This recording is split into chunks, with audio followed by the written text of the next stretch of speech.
প্রতিটি এলাকাতে মানুষের মধ্যে এই একটা জেগে গেছে যে আপনার কীর্তন শুনে আমি জীবনটা কিছুটা পরিবর্তন করে দিলাম। কেন?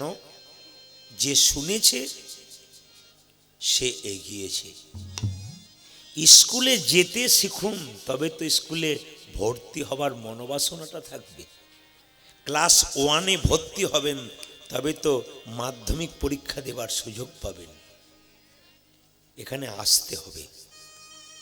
যদি মনে করেন যে শুধু আমি আসবো, আমার ছেলেকে আসার দরকার নেই, আপনি ভুল করছেন।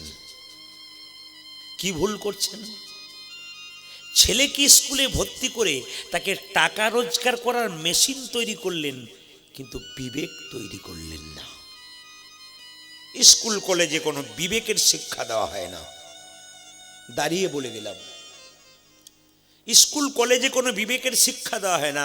যে মাস্টার মশাইটি স্কুলে শিক্ষা দিচ্ছেন, খোঁজ নিয়ে দেখবেন তারই মা বাবা বৃদ্ধাশ্রমে বাস করছে। তার কাছ থেকে আপনি বিবেক কি শিখে নেবেন? ওখানে তো মুখস্থ করে আপনি টাকা রোজগার করার মেশিন তৈরি করলেন।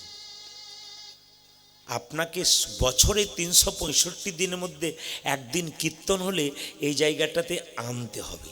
কেন? বসাবেন, বোঝাবেন, বুঝবে, শুনবে, ছেলেকে একসঙ্গে নিয়ে আসবেন। যেমন একটা বাচ্চা ছেলেকে তার মা KG 1 KG 2-তে নিয়ে যায়। কেন? মা সারাদিন বসে থাকে, ছেলের পড়া হয়, তারপর আসে। কেন? মায়ের ইচ্ছা ছেলে একদিন বড় হবে।